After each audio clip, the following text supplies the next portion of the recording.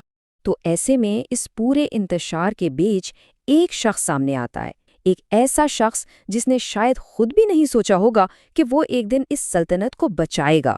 چلیں دیکھتے ہیں کہ ایک غلام کا تخت تک کا سفر کیسا تھا۔ یہ سفر کوئی 1-2 دن کا نہیں بلکہ تقریباً 40 سال کا ہے۔ سوچیں، 1230 کی دہائی میں منگول اسے پکڑ کر غلام بنا دیتے ہیں، پھر قسمت اسے دلی لے آتی ہے جہاں 1232 میں سلطان التمش اسے خرید لیتا ہے۔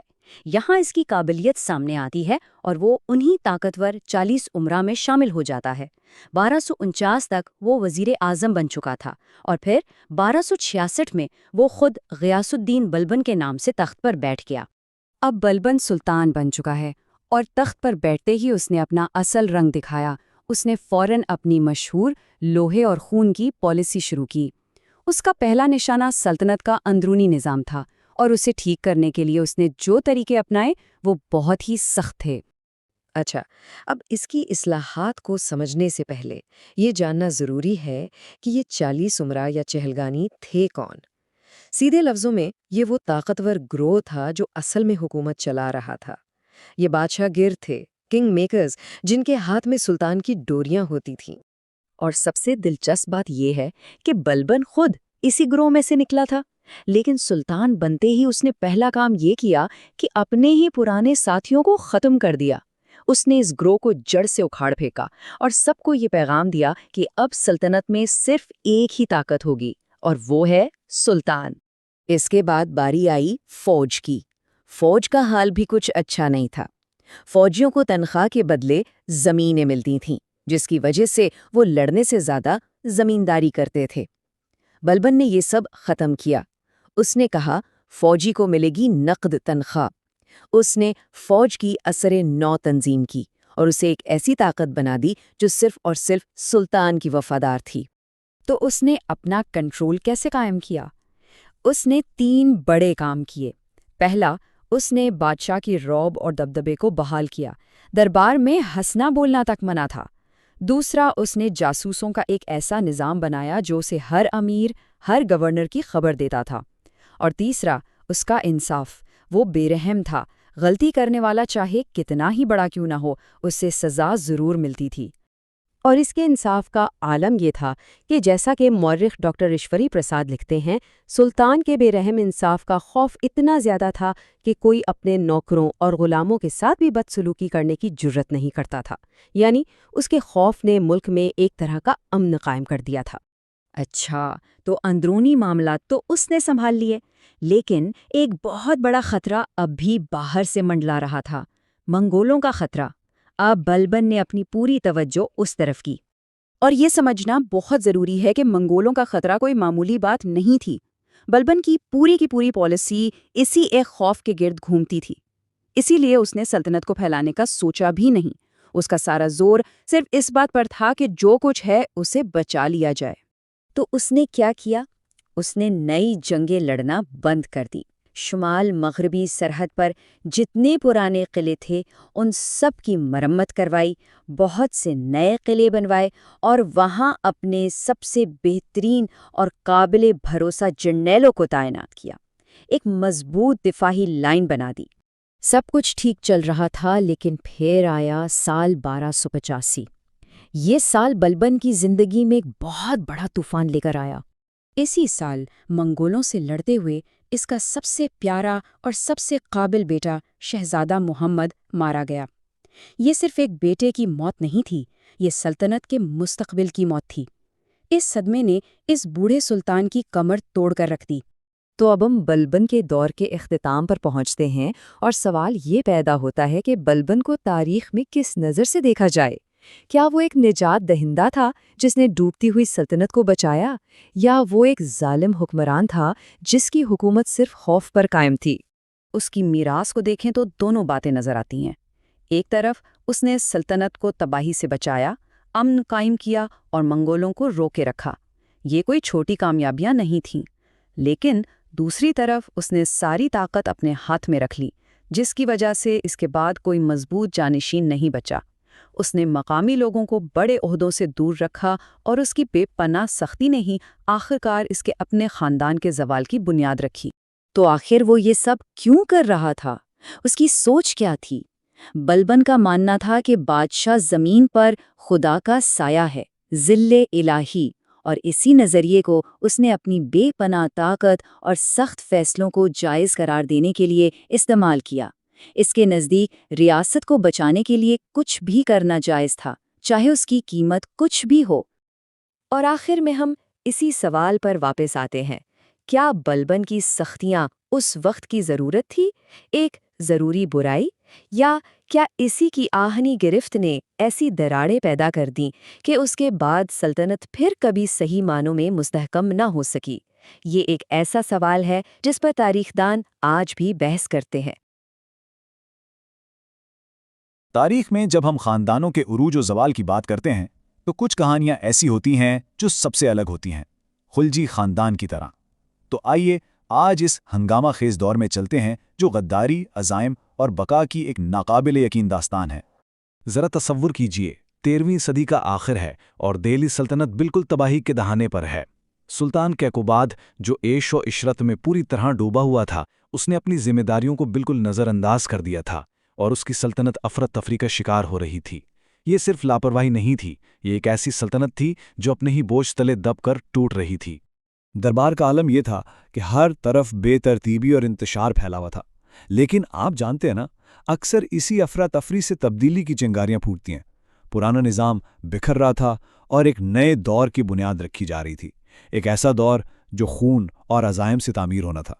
جیسے ہی ترک امرا کی طاقت کمزور پڑی، ایک نیا گروہ خلجی منظر عام پر آنے لگا۔ اب دربار نہیں رہا تھا، بلکہ ایک میدان جنگ بن چکا تھا، جہاں وفاداریاں ہر لمحہ بدل رہی تھیں اور ہر سرگوشی میں سازش کی بو تھی۔ تو سوال یہ ہے کہ اس طاقت کے خلا کو کس نے پر کیا؟ کسی جنگجو شہزادے نے نہیں، بلکہ ایک ایسے شخص نے جو شروع میں تو تاج کی ذمہ داری سے ہی کترا رہا تھا۔ اس کا عروج کوئی منصوبہ بند بغاوت نہیں تھی، بلکہ تاریخ کے بہاؤ کا ایک غیر متوقع موڑ تھا۔ جلال الدین خلجی واقعی ایک بہت دلچسپ کردار تھے۔ ایک ایسے دور میں جہاں طاقت تلوار سے حاصل کی جاتی تھی، وہ امن و امان بحال کرنے کے ارادے سے آئے، اور وہ بھی 75 سال کی عمر میں۔ ان کا نرم مزاج اور انصاف پسندی اس وقت کے بے رحم حکمرانوں سے بالکل مختلف تھی۔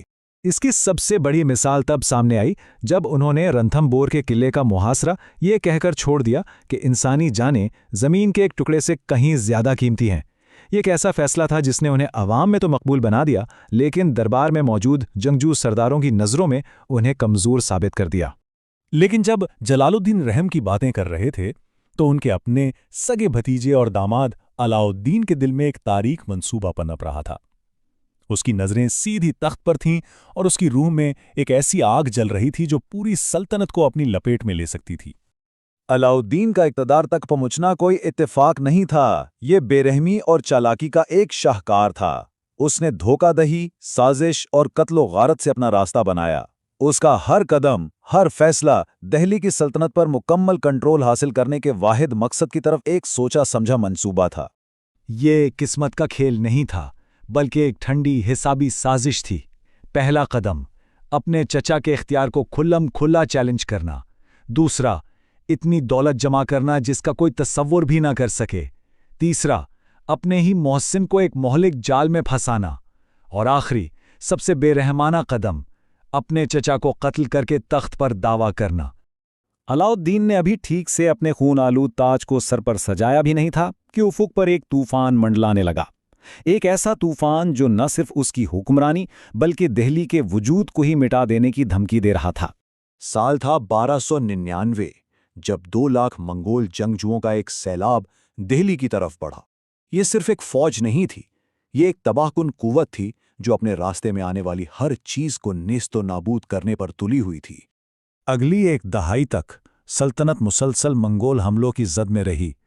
دلی، جو کبھی ایک ناقابل تسخیر قلعہ سمجھا جاتا تھا، اب ایک محسوس شہر بن چکا تھا۔ اس کی قسمت کا فیصلہ تلوار کی نوک پر ہونا تھا۔ جب تباہی بالکل سامنے کھڑی تھی تو علاؤالدین نے اپنی سلطنت کو ایک لوہے کی بھٹی میں بدل دیا۔ وہ سمجھ گیا تھا کہ زندہ رہنے کے لیے اسے ایسے اقدامات کرنے ہوں گے جن کے بارے میں اس سے پہلے کسی نے سوچا بھی نہیں تھا۔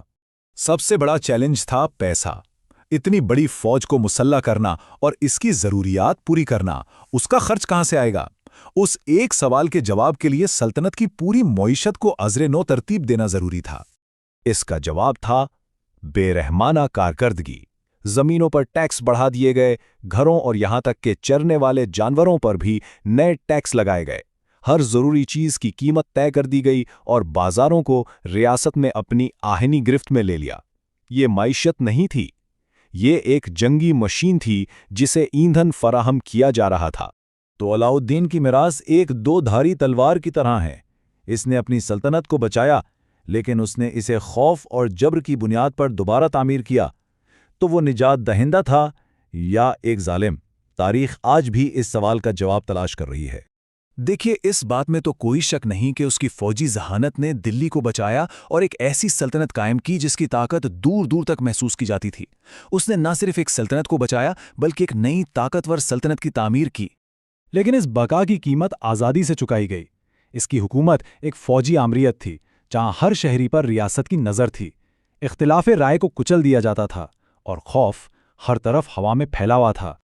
اور یہ ہمیں ایک بنیادی سوال پر لا کر چھوڑ دیتا ہے، کیا عظیم کارنامے ان کو حاصل کرنے کے لیے استعمال کیے گئے خوفناک طریقوں کا جواز پیش کر سکتے ہیں؟ علاؤالدین خلجی کی کہانی ہمیں اس سوال کا سامنا کرنے پر مجبور کرتی ہے، اور اس کا جواب آج بھی اتنا ہی اہم ہے جتنا صدیوں پہلے تھا۔ دہلی سلطنت یہ ایک ایسا سٹیج تھا جہاں طاقت کے بڑے بڑے کھیل کھیلے گئے۔ یہاں دو خاندان ابھرے، ایک نے لوہے کے ہاتھ سے حکومت کی تو دوسرے نے ریشم کے دستانے پہن کر۔ تو آئیے ان دو طاقتور لیکن ایک دوسرے سے بالکل مختلف حکمرانوں کی کہانی میں اترتے ہیں۔ اور ہماری کہانی شروع ہوتی ہے ایک بڑے تضاد سے، علاؤالدین خلجی۔ سوچئے، ایک شخص جو پڑھنا لکھنا نہیں جانتا لیکن اس کے خواب پوری دنیا فتح کرنے کے، وہ ایک عظیم معمار بھی تھا اور ایک دور اندیش حکمران بھی۔ تو آئیے اس دلچسپ کہانی کو کھوجتے ہیں۔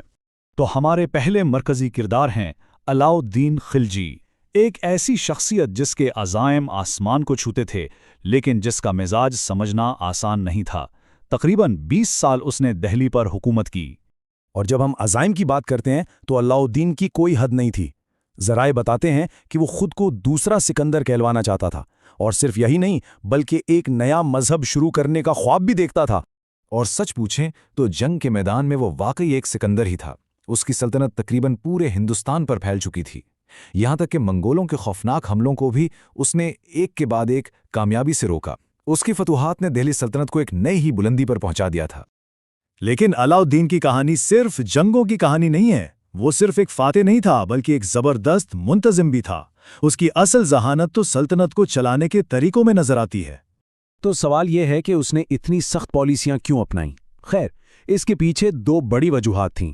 ایک تو منگولوں کے خطرے سے نمٹنے کے لیے ایک بہت بڑی فوج کھڑی کرنی تھی، اور دوسرا اپنی عوام کو ان بچولیوں یعنی مڈل مین کے ظلم سے بچانا تھا جو ان کا خون چوستے تھے۔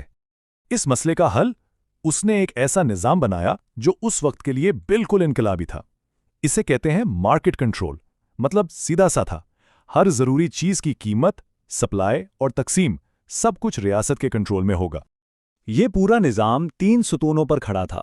پہلا، حکومت نے ہر چیز کی قیمت خود طے کر دی، اناج سے لے کر گھوڑوں تک۔ دوسرا، ان قوانین پر سختی سے عمل ہوتا تھا۔ کہتے ہیں کہ جو دکاندار کم تولتا تھا اس کے جسم سے اتنا ہی گوشت کاٹ لیا جاتا تھا۔ اور تیسرا ستون تھا راشننگ کا نظام، تاکہ قحط کے دوران بھی کوئی بھوکا نہ سوئے۔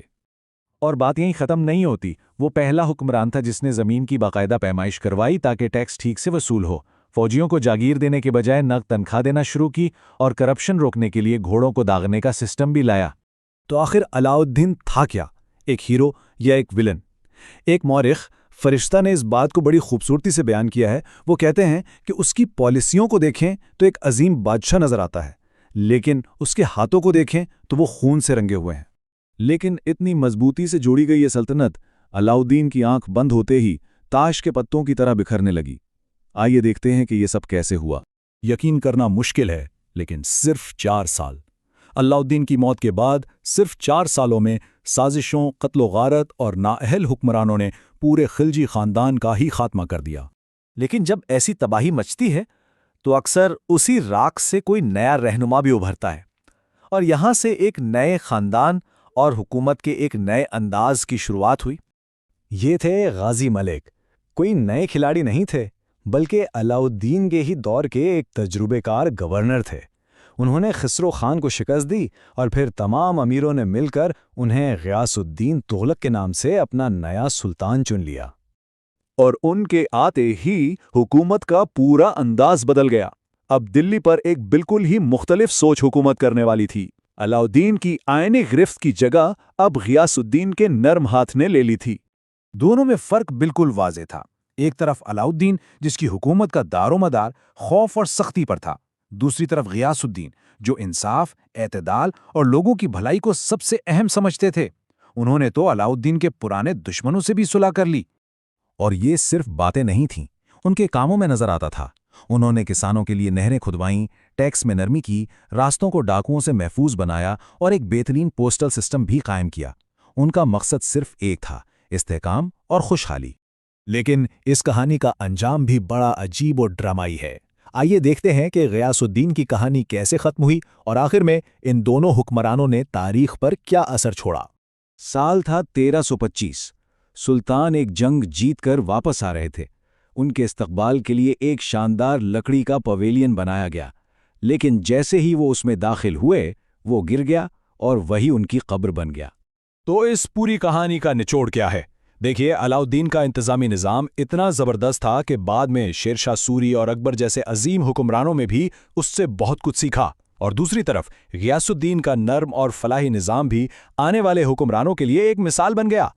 لیکن غیاث الدین کی موت پر ایک سوال آج بھی قائم ہے۔ کیا یہ واقعی ایک حادثہ تھا یا پھر ایک سوچی سمجھی سازش اپنے ہی بیٹے کے ہاتھوں جو ان کے بعد سلطان بنا؟ اس کا جواب شاید تاریخ کے پنوں میں کہیں دفن ہے، اور یہ سوال ہمیں آج بھی سوچنے پر مجبور کرتا ہے۔ تاریخ میں کچھ ایسی شخصیات گزری ہیں جو واقعی انسان کو سوچنے پر مجبور کر دیتی ہیں۔ آج ہم ایک ایسے ہی سلطان کی بات کریں گے جن کی شخصیت ایک پہیلی، ایک معمہ ہے۔ سلطان محمد بن تغلق، ایک ذہین مفکر یا پھر ایک دیوانہ حکمران؟ اور یہی وہ سوال ہے جو صدیوں سے مورخین کو الجھن میں ڈالے ہوئے ہیں۔ ایک طرف تو ان کی ذہانت کے چرچے تھے اور دوسری طرف ان کے فیصلوں نے پوری سلطنت میں آپ کہہ لیں ایک ہنگامہ برپا کر دیا تھا۔ تو چلیے اس پیچیدہ شخصیت کی گہرائیوں میں اترتے ہیں اور سمجھنے کی کوشش کرتے ہیں۔ یہاں ہمیں سلطان کی شخصیت کے دو بالکل الگ، بالکل مختلف پہلو نظر آتے ہیں۔ مورخین لکھتے ہیں کہ وہ منطق، فلسفہ، ریاضی یعنی لاجک، فلسفی، میتھمیٹکس جیسے علوم میں کمال رکھتے تھے، لیکن اسی کے ساتھ ان پر یہ الزام بھی ہے کہ وہ سزائیں بہت سخت دیتے تھے اور ان کے فیصلے بےرحمانہ ہوتے تھے۔ تو سوال یہی اٹھتا ہے کہ ایک ہی انسان میں یہ دو انتہائیں آخر جمع کیسے ہو سکتی تھیں؟ محمد بن تغلق کے منصوبے وہ کوئی عام منصوبے نہیں تھے، وہ ایسے خواب دیکھتے تھے جس سے سلطنت کا نقشہ ہمیشہ کے لیے بدل جائے۔ ان کے عزائم بہت بلند تھے اور ان کے منصوبے اس سے بھی کہیں زیادہ جرأت مندانہ۔ ذرا تصور کیجئے، ایک بادشاہ اپنی پوری آبادی کو حکم دیتا ہے کہ اپنا گھر بار سب کچھ چھوڑ کر سینکڑوں میل دور ایک نئے شہر میں جا بسیں۔ جی ہاں، بالکل یہی کیا تغلق نے جب اس نے دلی سے دولت آباد دارالحکومت منتقل کرنے کا فیصلہ کیا۔ اب دیکھیے، نظریہ اور عمل میں زمین آسمان کا فرق تھا۔ کاغذ پر تو یہ ایک زبردست آئیڈیا لگتا تھا، دولت آباد سلطنت کے بالکل بیچ میں تھا، اس سے دکن کے علاقوں پر کنٹرول کرنا آسان ہو جاتا، لیکن اصل میں حقیقت میں یہ ایک تباہی ثابت ہوا۔ لوگوں کو زبردستی نکالا گیا، راستے میں نہ جانے کتنی جانیں ضائع ہوئیں، اور آخرکار یہ پورا منصوبہ ناکام ہو گیا اور دارالحکومت واپس دہلی لانا پڑا۔ لیکن ایک ناکامی سے سلطان کے حوصلے پست نہیں ہوئے، نہیں، بالکل نہیں۔ ان کا اگلا ہدف پہلے سے بھی کہیں بڑا تھا۔ خراسان، جو آج کے ایران اور افغانستان کے کچھ حصوں پر مشتمل ایک بہت بڑا علاقہ ہے، اس کو فتح کرنا۔ اور اس مہم کے لیے انہوں نے ایک اتنی بڑی فوج تیار کی کہ سن کر یقین نہ آئے، 3,70,000 سپاہی۔ سوچئے، اس زمانے کے حساب سے یہ ایک ناقابل یقین تعداد تھی، اور اس فوج پر سلطنت کے خزانے سے پانی کی طرح پیسہ بہایا گیا۔ اور پھر ہوا یہ کہ یہ فوج کبھی لڑنے گئی ہی نہیں۔ کیوں؟ کیونکہ وسطی ایشیا میں سیاسی حالات بدل گئے اور سلطان کو اپنا منصوبہ چھوڑنا پڑا۔ لاکھوں سپاہیوں کو 1 سال کی پیشگی تنخواہ دے کر گھر بھیج دیا گیا، جس سے سرکاری خزانہ آپ سمجھ لیں بالکل خالی ہو گیا۔ یہ وسائل کا کتنا بڑا ضیاع تھا، اس کا اندازہ لگانا مشکل ہے۔ تو اب صورتحال یہ تھی، خزانہ خالی اور منصوبے ابھی بھی بہت بڑے۔ تغلق کو پیسوں کی سخت ضرورت تھی، اور اس کا حل انہوں نے نکالا ایک ایسے تجربے میں جو آج تاریخ میں ان کی سب سے بڑی غلطی مانی جاتی ہے: ٹوکن کرنسی۔ تو یہ ٹوکن کرنسی آخر تھی کیا چیز؟ آسان لفظوں میں سمجھیں تو سلطان نے اعلان کر دیا کہ اب تانبے کا یعنی کاپر کا سکہ چاندی کے سکے کے برابر قیمت کا ہوگا۔ یہ تصور بالکل آج کے کاغذی نوٹوں جیسا تھا اور واقعی اپنے وقت سے بہت آگے کا خیال تھا۔ دیکھیے، اس کے پیچھے سوچ بری نہیں تھی۔ چین میں یہ نظام کامیاب تھا اور سلطنت میں چاندی کی کمی بھی ہو رہی تھی، لیکن اس میں ایک بہت بہت بڑی خامی تھی۔ حکومت نے اس چیز کو یقینی نہیں بنایا کہ یہ سکے صرف وہی بنا سکیں۔ کوئی سرکاری مہر، کوئی خاص ڈیزائن جسے نقل کرنا مشکل ہو، ایسا کچھ تھا ہی نہیں۔ اسی صورتحال کو مورخ ضیاء الدین برنی نے اپنے مشہور جملے میں بیان کیا ہے۔ اس کا مطلب صاف تھا، لوگوں نے اپنے گھروں میں ہی جعلی سکے ڈھالنا شروع کر دیے، اور بہت جلد اصلی اور جعلی سکوں میں فرق کرنا ناممکن ہو گیا۔ اور نتیجہ؟ مکمل معاشی تباہی، تجارت رک گئی۔ کیوں؟ کیونکہ کوئی بھی ان تانبے کے سکوں کو چاندی کے برابر لینے کو تیار ہی نہیں تھا۔ آخرکار سلطان کو اپنا فیصلہ واپس لینا پڑا۔ انہیں لوگوں سے سارے ٹوکن سکے واپس لے کر انہیں اصلی سونے اور چاندی کے سکے دینے پڑے، جس سے خزانہ اور بھی زیادہ خالی ہو گیا۔ تو اب ہم دیکھتے ہیں کہ یہ ساری ناکامیاں آپس میں کیسے جڑی ہوئی تھیں۔ یہ ایک ڈومینو ایفیکٹ تھا۔ ایک غلط فیصلے نے دوسرے کو جنم دیا، اور دیکھتے ہی دیکھتے پوری سلطنت ایک بحران کی لپیٹ میں آ گئی۔ یہاں اس تباہی کا پورا سلسلہ واضح طور پر دیکھا جا سکتا ہے۔ پہلے ناکام مہمات اور کرنسی کا خاتمہ، اس سے خزانہ خالی ہو گیا۔ خزانہ بھرنے کے لیے سلطان نے دوآب یعنی گنگا اور جمنا کے بیچ کے سب سے زرخیز علاقے میں ٹیکسوں میں شدید اضافہ کر دیا۔ اس فیصلے سے کسان بغاوت پر اتر آئے، اور پھر یہ بغاوتیں پوری سلطنت میں پھیل گئیں۔ اور یہاں سب سے اہم نکتہ یہ ہے کہ ٹیکسوں میں یہ اضافہ ایک ایسے وقت میں کیا گیا جب اس علاقے میں پہلے ہی شدید قحط پڑا ہوا تھا۔ لوگ پہلے بھوک سے مر رہے تھے، اور اس نئے ٹیکس نے تو ان کی کمر ہی توڑ دی۔ یہ ایک ایسا فیصلہ تھا جس نے عوام اور سلطان کے درمیان اعتماد کا رشتہ بالکل ختم کر دیا۔ تو ان تمام واقعات کے بعد سوال یہ ہے کہ تاریخ محمد بن تغلق کو کس نظر سے دیکھتی ہے؟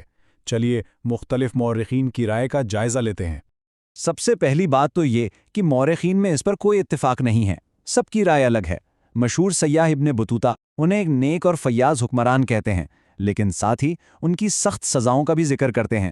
برنی ان کی ذہانت کو تو مانتے ہیں، لیکن ان کی پالیسیوں کو تباہ کن قرار دیتے ہیں۔ کچھ یورپی مورخین جیسے ایلفنسٹن کا تو کہنا ہے کہ وہ کچھ حد تک پاگل پن کا شکار تھے، جبکہ ڈاکٹر ایشوری پرساد جیسے جدید مورخین کا خیال ہے کہ ان کے منصوبے تو اچھے تھے، لیکن وہ بے صبری کا شکار ہو گئے اور حالات بھی ان کے خلاف ہو گئے۔ تو اس پوری بحث کا نچوڑ یہ ہے، محمد بن تغلق کے خیالات جیسے مرکزی دارالحکومت یا ٹوکن کرنسی واقعی اپنے وقت سے بہت آگے تھے۔ وہ ذہانت میں لاسانی تھے، اس میں کوئی شک نہیں، لیکن شاید ان میں وہ صبر اور وہ عملی سوچ نہیں تھی جو اتنے بڑے منصوبوں کو حقیقت بنانے کے لیے ضروری ہوتی ہے۔ اور آخر میں ہم واپس اسی سوال پر آتے ہیں جہاں سے ہم نے شروع کیا تھا۔ کیا محمد بن تغلق ایک ناکام ذہین تھا جس کے عظیم خیالات حالات کا شکار ہو گئے، یا پھر وہ ایک ایسا بادشاہ تھا جو حقیقت سے اتنا دور تھا کہ اس کے فیصلے صرف پاگل پن تھے؟ شاید اس کا جواب ان دونوں کے کہیں بیچ میں ہے، اور یقیناً یہی چیز محمد بن تغلق کو تاریخ کی سب سے دلچسپ اور سب سے متنازع شخصیات میں سے ایک بناتی ہے۔ ایک عظیم سلطنت جو اندرونی خلفشار اور بیرونی حملوں کی وجہ سے بکھر گئی، یہ دہلی سلطنت کے زوال کی کہانی ہے۔ آئیے جانتے ہیں کہ افراتفری سے فتح تک کا یہ سفر آخر کیسے طے ہوا۔ ذرا تصور کیجئے، سال ہے 1398۔ کبھی بر صغیر پر راج کرنے والی ایک عظیم سلطنت اب ٹوٹنے کے دہانے پر کھڑی ہے۔ یہ تصویر اس تباہی کی صرف ایک جھلک ہے جو دہلی کا مقدر بننے والی تھی۔ تو یہاں ایک بڑا سوال پیدا ہوتا ہے، آخر ہوتا کیا ہے جب ایک طاقتور سلطنت اپنی آخری حد کو چھو لیتی ہے؟ اس سوال کے جواب میں ہی چھپی ہے دہلی سلطنت کے زوال کی پوری داستان۔ تو چلیے کہانی کو بالکل شروع سے شروع کرتے ہیں۔ اس زوال کی جڑیں سلطنت کے اندر ہی تھیں، یعنی تغلق خاندان کے آخری کمزور دنوں میں۔ دیکھیے جیسے کسی عظیم عمارت کو اندر سے دیمک کھا جائے، ٹھیک ویسے ہی فیروز شاہ تغلق کے بعد آنے والے کمزور حکمرانوں اور اندرونی لڑائیوں نے سلطنت کی بنیادوں کو بالکل کھوکھلا کر دیا تھا، اور یہی اندرونی کمزوری تھی جس نے باہر کے حملہ آوروں کو دعوت دی۔ یہ سمجھنا بہت ضروری ہے کہ تغلق خاندان کتنا بڑا تھا۔ یہ ایک ترک ہندوستانی خاندان تھا جس نے اپنے عروج کے دور میں تقریباً پورے بر صغیر پر حکومت کی۔ ان کی طاقت کا یہی پیمانہ ان کے زوال کو اور بھی زیادہ ہولناک بنا دیتا ہے۔ اور پھر وہ کاری ضرب لگی جس نے سلطنت کی تقدیر کو ہمیشہ کے لیے بدل کر رکھ دیا، تیمور کا وحشیانہ حملہ۔ یہ ٹائم لائن دکھاتی ہے کہ یہ سب کچھ کتنی تیزی سے ہوا۔ تیمور نے 1398 میں ہندوستان پر حملہ کیا، بہانہ یہ بنایا کہ یہاں کے سلطان بت پرستی کو برداشت کر رہے ہیں، اور پھر ناقابل یقین تیزی کے ساتھ صرف چند مہینوں میں دسمبر تک دہلی اس کے قدموں میں تھا۔ 92,000 صرف ایک نمبر نہیں ہے یہ، ذرا تصور کریں 92,000 گھڑ سواروں کا ایک سیلاب ایک ایسی سلطنت پر ٹوٹ پڑا جو پہلے ہی اندر سے کمزور تھی۔ اس کا مقابلہ کرنا دلی کے بس کی بات ہی نہیں تھی۔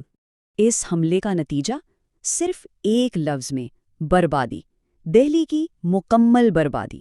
اس دور کے مورخین نے جو تباہی دیکھی اسے بیان کرنے کے لیے ان کے پاس الفاظ بھی کم پڑ گئے۔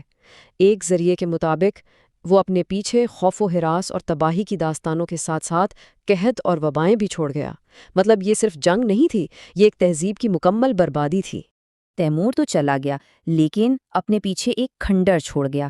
تغلق سلطنت کا تو نام و نشان ہی مٹ گیا۔ قحط اور بیماریوں نے بچی کھچی آبادی کو بھی اپاہج کر دیا، صوبوں نے آزادی کا اعلان کر دیا، اور دہلی کے تخت پر ایک ایسا خلا پیدا ہوا جسے بھرنے میں کئی دہائیاں لگ گئیں۔ اب سوال یہ ہے کہ اس کھنڈر پر کون حکومت کرتا؟ اقتدار میں آئے سید، جو دراصل ایک نمائشی اور بہت ہی کمزور خاندان ثابت ہوئے۔ یہاں دلچسپ بات یہ ہے کہ سید خاندان نے طاقت خود حاصل نہیں کی تھی۔ تیمور نے خضر خان کو اپنا نمائندہ یعنی وائسرائے مقرر کیا، جس نے سید خاندان کی بنیاد رکھی۔ یعنی ان کی طاقت اپنی جیتی ہوئی نہیں بلکہ تیمور کی عطا کردہ تھی۔ اور پورے 37 سال تک سید حکمران ایک بکھری ہوئی سلطنت کو جوڑنے کی ناکام کوشش کرتے رہے۔ حقیقت تو یہ تھی کہ ان کا اختیار صرف دہلی کی دیواروں تک ہی محدود تھا۔ وہ سلطان کم اور ایک بڑی طاقت کے نمائندے زیادہ تھے۔ تو سیدوں کے بعد کون آیا؟ اب میدان میں اترے لودھی، جنہوں نے سلطنت کی کھوئی ہوئی شان و شوکت کو بحال کرنے کی ایک آخری مگر ناکام کوشش کی۔ یہ ٹیبل دیکھیں تو فرق صاف نظر آتا ہے۔ جہاں سیدوں کی طاقت تیمور کی مرہون منت تھی، وہیں لودھی پٹھان تھے، اور انہوں نے اپنی فوجی طاقت کے بلبوتے پہ اقتدار حاصل کیا تھا۔ ان کا دعویٰ کہیں زیادہ مضبوط اور حقیقی تھا۔ اور شروع میں ایسا لگا بھی کہ شاید لودھی کامیاب ہو جائیں گے۔ بہلول لودھی اور خاص طور پر سکندر لودھی نے سلطنت کی سرحدوں کو وسعت دی اور اس کا اختیار بحال کیا۔ ایک لمحے کے لیے تاریخ میں امید کی ایک کرن نظر آئی، لیکن بیرونی خطرات کا مسئلہ کبھی حل نہیں ہوا۔ شمال مغربی سرحد پر صدیوں سے منڈلانے والے خطرات لودھیوں کے لیے بھی ایک بہت بڑا چیلنج بنے رہے۔ یہ ایک ایسا زخم تھا جو کبھی نہیں بھرا اور سلطنت کو مسلسل کمزور کرتا رہا۔ اور اب ہم آخری باب پر آتے ہیں، جہاں اندرونی جھگڑوں نے سلطنت کے تابوت میں آخری کیل ٹھوکی۔ یہ تھی سلطنت کی آخری غداری اور بابر کو حملے کی دعوت۔ آخری سلطان ابراہیم لودھی کی سب سے بڑی غلطی اس کی اپنی شخصیت تھی۔ اس کی مطلق العنان اور شکی طبیعت نے اس کے طاقتور ترین حامیوں یعنی اس کے اپنے ہی امراء کو اس کے خلاف کر دیا۔ یہی اس کی تباہی کی وجہ بنی۔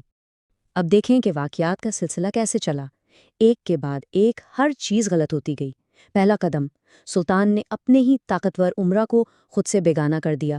دوسرا قدم، ایک ناراض گورنر دولت خان نے کابل سے بابر کو حملے کی دعوت دے دی۔ تیسرا قدم، بابر کی چھوٹی مگر منظم 12,000 کی فوج کا مقابلہ لودھی کی 40,000 کی بڑی فوج سے ہوا۔ اور آخری قدم، 1526 میں پانی پت کی پہلی لڑائی میں ابراہیم لودھی مارا گیا اور سلطنت کا ہمیشہ کے لیے خاتمہ ہو گیا۔ اور اس ایک شکست کے ساتھ 320 سال سے قائم دہلی سلطنت کا ہمیشہ کے لیے خاتمہ ہو گیا۔ اندرونی خلفشار اور بیرونی حملے کے مہلک امتزاج نے اسے تاریخ کا حصہ بنا دیا۔ سلطنت تو راکھ ہو چکی تھی، لیکن تاریخ کا اصول ہے کہ ہر راکھ سے ایک نئی چنگاری جنم لیتی ہے۔ سوال یہ تھا کہ اس راکھ سے کون سی نئی اور شاید پہلے سے بھی زیادہ عظیم سلطنت جنم لینے والی تھی۔ تغلق خاندان کی کہانی نا، یہ دراصل دو بالکل مختلف سلطانوں کی کہانی ہے۔ ایک وہ جس کے خواب آسمان کو چھوتے تھے، اور دوسرا وہ جس نے اپنے قدم مضبوطی سے زمین پر جمائے رکھے۔ تو آئیے اس تجزیے میں دیکھتے ہیں کہ ان دونوں کے راستے ایک دوسرے سے کتنے الگ تھے اور ان کی وراثت سے آج ہم کیا سیکھ سکتے ہیں۔ تو یہاں ایک بہت ہی بنیادی سوال اٹھتا ہے جو ان دونوں حکمرانوں کے فرق کو بالکل صاف کر دیتا ہے۔ سوچئے ذرا، ایک کامیاب حکمران اصل میں ہوتا کون ہے؟ کیا وہ ہے جس کے منصوبے محمد بن تغلق کی طرح بڑے اور انقلابی ہوں، بھلے ہی وہ بری طرح ناکام ہو جائے؟ یا پھر عظمت فیروز شاہ جیسی پرسکون اور مستحکم حکومت میں ہے جو لوگوں کو فوری طور پر سکون پہنچائے؟ تو یہ ہیں ہماری کہانی کے دو مرکزی کردار۔ ایک طرف ہے محمد بن تغلق، ایک ذہین دور اندیش حکمران جو سمجھیں کہ آسمان کو چھونا چاہتا تھا، اور دوسری طرف ہے فیروز شاہ تغلق، ایک محتاط منتظم جس کی ساری توجہ زمین پر تھی، استحکام پر تھی۔ ان دونوں کے حکومت کرنے کے انداز میں زمین آسمان کا فرق تھا، اور سچ پوچھیں تو یہی تضاد اس کہانی کو اتنا دلچسپ بناتا ہے۔ تو چلیں کہانی شروع کرتے ہیں محمد بن تغلق سے، ایک ایسا سلطان جس کے ارادے، جس کے عزائم کی کوئی حد ہی نہیں تھی۔ لیکن ستم ظریفی دیکھیں کہ اسی کے دور حکومت کو تاریخ کی سب سے شاندار اور سب سے بڑی ناکامیوں میں سے ایک مانا جاتا ہے۔ اسی دور کے ایک مشہور مورخ تھے برنی۔ انہوں نے سلطان کے بارے میں ایک بڑی دلچسپ بات کہی، اسے تضادات کا مجموعہ قرار دیا، یعنی ایک ایسا شخص جس کے اندر کئی متضاد خوبیاں ایک ساتھ موجود تھیں۔ اس کی شخصیت اتنی پیچیدہ تھی کہ لگتا تھا جیسے ایک ہی وقت میں کئی الگ الگ انسان اس کے اندر رہتے ہوں۔ ذرا اس کی شخصیت کے تضادات تو دیکھیے۔ ایک طرف تو وہ اتنا فیاض تھا کہ لوگ حیران رہ جاتے، اور دوسری طرف وہ اتنا ہی ظالم اور بے رحم بھی ہو سکتا تھا۔ وہ ایک بہت بڑا عالم اور ذہین شخص تھا، لیکن جب بات آتی تھی عملی کام کی تو اس کے منصوبوں میں کامن سینس کی بڑی کمی نظر آتی تھی۔ اور یہی تضادات تھے، یہی خوبیاں اور خامیاں جو ایک دوسرے سے ٹکراتی تھیں، جو آخر کار اس کے زوال کی وجہ بنی۔ اس کی سوچ کو سمجھنے کے لیے اس کے 3 بڑے منصوبے ہی کافی ہیں۔ پہلا، دواب کے علاقے میں ٹیکس کو ایک دم سے بڑھا دینا۔ دوسرا، ٹوکن کرنسی متعارف کروانا، یعنی تانبے کے سکے جن کی قیمت چاندی کے برابر رکھی گئی۔ اور تیسرا، اپنا دارالحکومت دہلی سے اٹھا کر دور دراز دولت آباد لے جانا۔ اب دیکھیں، یہ تینوں منصوبے کاغذ پر تو شاید بہت شاندار لگتے تھے، لیکن جب ان پر عمل ہوا تو نتیجہ کیا نکلا؟ مکمل تباہی۔ سوال یہ ہے کہ آخر اتنے ذہین شخص کے منصوبے فیل کیوں ہوئے؟ بھائی وجوہات کئی تھیں۔ شدید قحط پڑ گیا، اس کے اپنے سرکاری افسران نے اس کا ساتھ نہیں دیا، اور خود سلطان کا اپنا مزاج بہت گرم تھا، صبر کی کمی تھی۔ لیکن شاید سب سے بڑی اور اصل وجہ یہ تھی کہ وہ اپنی رعایا کو، اپنے لوگوں کے دل کی بات کو سمجھ ہی نہیں پایا۔ اچھا، تو محمد بن تغلق کے بعد تخت پر آیا اس کا کزن فیروز شاہ تغلق، اور اس کے آتے ہی سلطنت کا رخ ایک بالکل ہی نئی سمت میں مڑ گیا۔ سچ کہیں تو وہ اپنے سے پہلے والے سلطان کا ایک دم الٹ تھا۔ دیکھیں، فیروز شاہ کا مقصد سلطنت کو بڑھانا نہیں تھا، فتوحات کرنا نہیں تھا، اس کا مقصد تھا سلطنت کو سنوارنا، جو زخم لگے تھے انہیں بھرنا۔ اس نے جنگوں سے بالکل منہ موڑ لیا اور اپنی پوری توجہ عوام کی بھلائی اور انتظامی اصلاحات پر لگا دی۔ اس کی میراث فتوحات میں نہیں بلکہ پتھر اور پانی میں نظر آتی ہے۔ اس نے نئے شہر بسائے، زراعت کو فروغ دینے کے لیے سینکڑوں نہریں کھدوائیں، اور ایسے عوامی ادارے بنائے جن سے لوگوں کو براہ راست فائدہ پہنچتا تھا۔ مطلب اس کی ساری توجہ تعمیر پر تھی، تباہی پر نہیں۔ اور اس کے کارناموں کی فہرست واقعی بہت لمبی ہے۔ سوچئے، اس نے جونپور اور فیروز آباد جیسے نئے شہروں کی بنیاد رکھی، غریبوں کے لیے مفت ہسپتال یعنی دارالشفا قائم کیے، یہاں تک کہ غریب خاندانوں کی بیٹیوں کی شادی کے لیے ایک بیورو بنایا، اور بے روزگاروں کے لیے روزگار کا ایک ایجنسی بھی قائم کی۔ اس نے کئی ناجائز ٹیکس ختم کر دیے اور غیر انسانی سزاؤں پر مکمل پابندی لگا دی، جس سے عوام نے سکھ کا سانس لیا۔ تو فیروز شاہ کا دور بظاہر تو امن اور خوشحالی کا دور تھا، لیکن سوال یہ ہے کہ کیا سب کچھ واقعی اتنا ہی اچھا تھا جتنا نظر آ رہا تھا؟ آئیے ذرا پردے کے پیچھے جھانک کر دیکھتے ہیں کہ اس استحکام کی اصل قیمت کیا تھی۔ اور یہ بہت اہم سوال ہے۔ فیروز شاہ نے جو امن اور سکون فراہم کیا، کیا وہ وقتی تھا؟ کیا اس کی قیمت آنے والی نسلوں کو، یعنی سلطنت کو مستقبل میں ادا کرنی پڑی؟ کیونکہ ہوا یہ کہ اس کی کچھ پالیسیوں کے جو نتائج نکلے وہ غیر ارادی طور پر بہت سنگین ثابت ہوئے۔ یہاں دونوں حکمرانوں کی پالیسیوں کا ایک خلاصہ ہے۔ ایک طرف محمد بن تغلق، جس کی بے صبری اور بڑے بڑے منصوبوں نے سلطنت کو فوری طور پر کمزور کر دیا، اور دوسری طرف ستم ظریفی دیکھیں، فیروز شاہ کی بظاہر اچھی اور عوام دوست پالیسیاں جیسے جاگیرداری نظام کو دوبارہ زندہ کرنا، انہی پالیسیوں نے لمبے عرصے میں سلطنت کی بنیادوں کو اندر سے کھوکھلا کر دیا۔ تو ہوا کیا؟ اہم نقطہ یہ ہے، فیروز نے جاگیرداری نظام کو بحال کر دیا، جس کا سیدھا مطلب یہ تھا کہ امیر اور طاقتور ہو گئے اور مرکزی حکومت کمزور پڑ گئی۔ پھر اس نے فوجی عہدوں کو بھی خاندانی یعنی موروثی بنا دیا، جس سے قابلیت کی جگہ بس وراثت نے لے لی، اور جب ایسا ہوتا ہے تو فوج کا کمزور ہونا تو لازمی تھا۔ اور پھر ایک اور بڑا مسئلہ تھا، غلاموں کا۔ فیروز شاہ نے غلاموں کا ایک بہت بڑا محکمہ قائم کیا، اور اس میں غلاموں کی تعداد کتنی تھی؟ 1-2 ہزار نہیں، پورے 18,000۔ اب یہ نہ صرف شاہی خزانے پر ایک بہت بڑا بوجھ تھا، بلکہ آگے چل کر یہی غلام ایک اتنا طاقتور گروہ بن گئے کہ سلطنت کے معاملات میں دخل اندازی کرنے لگے، جو کہ سلطنت کے لیے ایک بہت ہی خطرناک بات ثابت ہوئی۔ تو آخر میں ہم ان دو سلطانوں کی میراث کا فیصلہ کیسے کریں؟ یہ ایک مشکل سوال ہے۔ ایک طرف وہ حکمران ہے جس نے بہت بڑے خواب دیکھے لیکن وہ پورے نہ ہو سکے، اور دوسری طرف وہ ہے جس نے چھوٹے چھوٹے عملی قدم اٹھائے جو کچھ وقت کے لیے تو کامیاب رہے۔ محمد بن تغلق کو ہم ایک شاندار ناکامی کہہ سکتے ہیں، ایک ایسا ذہین شخص جس کے نظریات اپنے وقت سے بہت آگے تھے لیکن ان پر عمل کرنے کا طریقہ ٹھیک نہیں تھا۔ اور دوسری طرف فیروز شاہ، ایک نیک دل منتظم تھا جس نے وقتی طور پر تو امن قائم کر دیا، لیکن اس کی پالیسیوں نے انجانے میں سلطنت کے مستقبل کو ہی داؤ پر لگا دیا۔ ایک مشہور مورخ ہے مورلینڈ، وہ کہتے ہیں کہ 1388 میں فیروز شاہ کی موت صرف ایک حکمران کی موت نہیں تھی، بلکہ یہ ایک پورے دور کا خاتمہ تھا۔ اس کے بعد تغلق خاندان بہت تیزی سے زوال کی طرف گیا، اور وہ ساری کمزوریاں جو فیروز کے پرامن دور میں چھپی ہوئی تھیں اب ایک ایک کر کے سامنے آنے لگی۔ اور یہ ہمیں ہمارے آخری اور سب سے اہم سوال پر واپس لاتا ہے، آخر کس کی میراث زیادہ قیمتی ہے؟ اس ناکام جدت پسند کی جس کے خیالات وقت سے پہلے تھے، یا اس محتاط منتظم کی جس نے مستقبل کی طاقت کا سودا حال کے ام سے کر لیا؟ تاریخ کو کس سے زیادہ یاد رکھنا چاہیے؟ اس کا کوئی ایک آسان جواب شاید ہے ہی نہیں۔ ذرا سوچئے، ایک ایسی دنیا کے بارے میں جہاں ایک عظیم سلطنت جو صدیوں سے قائم تھی اچانک ریت کے محل کی طرح بکھر جائے۔ ہندوستان کی تاریخ میں یہ ایک ایسا ہی دور تھا جب اس خلا سے نئی، طاقتور اور منفرد ریاستیں ابھریں، اور انہوں نے بر صغیر کا مستقبل ہمیشہ کے لیے بدل کر رکھ دیا۔ تو ہوتا کیا ہے جب ایک مرکزی طاقت ختم ہو جاتی ہے؟ کیا افراتفری پھیلتی ہے یا پھر کچھ نیا بننے کا موقع ملتا ہے؟ ہندوستان میں دوسرا آپشن سچ ثابت ہوا۔ کمزور ہوتی دہلی سلطنت نے ایک ایسا خلا چھوڑا جسے پر کرنے کے لیے ہر طرف سے نئے دعویدار کھڑے ہو گئے۔ اور بالکل یہی ہوا۔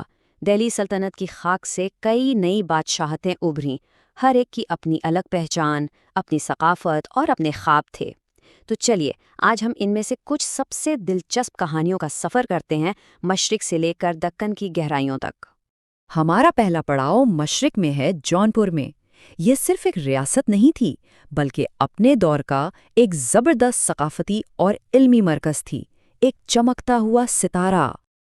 اب اگر ہم تاریخ کے اوراق پلٹیں تو پتہ چلتا ہے کہ کیسے شرقی خاندان نے جونپور کو دہلی کے ایک معمولی صوبے سے ایک آزاد اور پھلتی پھولتی سلطنت میں بدل دیا۔ واقعی یہ ایک شاندار تبدیلی تھی۔ جونپور نے اتنی ترقی کی کہ اسے شیراز ہند یعنی ہندوستان کا شیراز کہا جانے لگا۔ یہ کوئی معمولی خطاب نہیں تھا، کیونکہ اس زمانے میں شیراز کو اسلامی دنیا میں علم و ادب کا سب سے بڑا گڑھ مانا جاتا تھا، اور جونپور نے اسی سال سے بھی زیادہ عرصے تک اس نام کا مان رکھا۔ یہ جو شرقی بادشاہ تھے نا، وہ فن تعمیر کے بڑے سرپرست تھے۔ انہوں نے اٹالہ دیوی مسجد جیسی شاندار عمارتیں بنوائیں جو آج بھی جونپور کے منفرد طرز تعمیر کی گواہی دیتی ہیں۔ یہ صرف عمارتیں نہیں، یہ ایک پوری تہذیب کا عکس ہیں۔ اچھا، تو مشرق کی اس ثقافتی روشنی سے اب ہم وسطی ہندوستان کے میدانوں کا رخ کرتے ہیں، جہاں دو طاقتور حریف مالوا اور گجرات ایک دوسرے کے آمنے سامنے کھڑے تھے۔ یہاں کی کہانی بالکل الگ ہے۔ تاریخ ہمیں بتاتی ہے کہ یہ دونوں ریاستیں دہلی سلطنت سے آزاد تو ہوئیں، لیکن ان کی منزلیں ایک دوسرے سے بالکل مختلف تھیں۔ ایک نے تلوار کا راستہ چنا تو دوسری نے تجارت اور تعمیر کا۔ یہاں ایک زبردست تضاد دیکھنے کو ملتا ہے۔ ایک طرف تھا مالوا، جنگجوؤں کی سرزمین، جس کی قیادت محمود خان جیسے حکمران کر رہے تھے، جو ہمیشہ اپنے پڑوسیوں سے برتری کی جنگ میں لگے رہتے۔ اور دوسری طرف تھا گجرات، معماروں اور تاجروں کی ریاست، جس کے بانی احمد شاہ نے احمد آباد جیسا عظیم شہر بسایا۔ چلیے اب شمال کی برف پوش وادیوں کا رخ کرتے ہیں، کشمیر کی طرف۔ یہاں ہمیں ایک ایسا بادشاہ ملتا ہے جس کی روشن خیالی اور انصاف پسندی کی کہانیاں آج بھی زندہ ہیں۔ کشمیر کی تاریخ میں حکمران تو بہت آئے، لیکن ایک نام ایسا ہے جو ستاروں کی طرح چمکتا ہے: زین العابدین۔ زین العابدین کو ان کی پالیسیوں کی وجہ سے کشمیر کا اکبر کہا جاتا تھا۔ کیوں؟ کیونکہ وہ اپنے وقت سے بہت آگے تھے۔ تاریخی دستاویزات کے مطابق وہ دوسرے مذاہب کے لیے غیر معمولی طور پر روادار تھے، جو اس دور میں ایک نایاب بات تھی۔ اور یہ صرف کھوکھلی باتیں نہیں تھیں۔ سوچئے، انہوں نے جزیہ جیسا متنازع ٹیکس ختم کیا، جلاوطن ہندوؤں کو عزت کے ساتھ واپس بلایا، کسانوں پر ٹیکس کا بوجھ کم کیا اور سنسکرت جیسی زبانوں کی سرپرستی کی۔ یہاں تک کہ مہابھارت جیسے عظیم مہاکاویہ کا فارسی میں ترجمہ کروایا۔ اس سے بہتر ثقافتی ہم آہنگی کی مثال اور کیا ہو سکتی ہے؟ اب ہمارا سفر ہے دکن کی وسیع سطح مرتفع کی طرف، جہاں اس دور کی سب سے بڑی اور طاقتور ریاست نے جنم لیا: بہمنی سلطنت۔ ایک ایسی فوجی اور انتظامی طاقت تھی جس کا لوہا پورا ہندوستان مانتا تھا۔ تاریخ ہمیں بتاتی ہے کہ بہمنی سلطنت کی اصل طاقت صرف ان کی فوج نہیں تھی، بلکہ ان کا ایک بہت ہی منظم انتظامی ڈھانچہ بھی تھا۔ لیکن ہر بڑی کہانی کی طرح اس کہانی میں بھی ایک مرکزی کردار ہے جس کے بغیر یہ ادھوری ہے: محمود گاوان۔ وہ ایک ذہین وزیر اعظم تھے جنہوں نے ریاست کو بلندیوں تک پہنچایا، مگر افسوس کبھی کبھی سب سے بڑی کامیابی ہی سب سے بڑے زوال کا سبب بن جاتی ہے۔ ان کا زوال ایک بہت ہی افسوسناک کہانی ہے۔ ہوا یہ کہ گاوان کی اصلاحات نے ریاست کو تو مضبوط کیا، لیکن پرانے امراء کی طاقت کو چیلنج کر دیا۔ حسد کی آگ میں جلتے درباریوں نے ایک سازش کی، ایک جعلی خط بنایا اور ان پر غداری کا الزام لگا دیا۔ سلطان نے بغیر سوچے سمجھے اپنے سب سے وفادار وزیر کو سزائے موت دے دی، اور بس گاوان کے خاتمے کے ساتھ ہی بہمنی سلطنت کا اتحاد بھی پارا پارا ہو گیا۔ محمود گاوان کی موت صرف ایک شخص کا خاتمہ نہیں تھی، یہ بہمنی سلطنت کے سنہری دور کا خاتمہ تھا۔ لیکن جیسا کہ کہتے ہیں، ہر خاتمے سے ایک نئی شروعات ہوتی ہے، اور اس سلطنت کے کھنڈرات سے ایک نہیں بلکہ کئی نئی کہانیاں جنم لینے والی تھیں۔ جیسا کہ یہ تاریخی ریکارڈز دکھاتے ہیں، وہ عظیم سلطنت 5 چھوٹی لیکن آزاد ریاستوں میں تقسیم ہو گئی۔ گویا ایک سلطنت کا سورج غروب ہوا تو 5 نئے ستارے طلوع ہوئے۔ اور یہ تھیں دکن کی وہ 5 سلطنتیں جنہوں نے اگلے کئی 100 سال تک ہندوستان کی سیاست پر گہرے اثرات ڈالے: احمد نگر کی نظام شاہی، بیجاپور کی عادل شاہی، برار کی اماد شاہی، گولکنڈہ کی قطب شاہی اور بیدر کی برید شاہی۔ ہر ایک کی اپنی الگ تاریخ اور اپنی الگ میراث تھی۔ تو اس سب سے ہم کیا سیکھتے ہیں؟ یہی کہ یہ ٹوٹ پھوٹ کا دور اصل میں زوال کا نہیں بلکہ تخلیق کا دور تھا۔ یہ وہ متحرک علاقائی ریاستیں تھیں جنہوں نے فن، ثقافت اور سیاست کو نئی شکل دی اور ہندوستان کو اس سے اگلی عظیم سلطنت یعنی مغلوں کے لیے تیار کیا۔ یہ پوری کہانی ہمیں ایک بڑے سوال پر لا کر کھڑا کر دیتی ہے۔ اصل تاریخ کیا ہے؟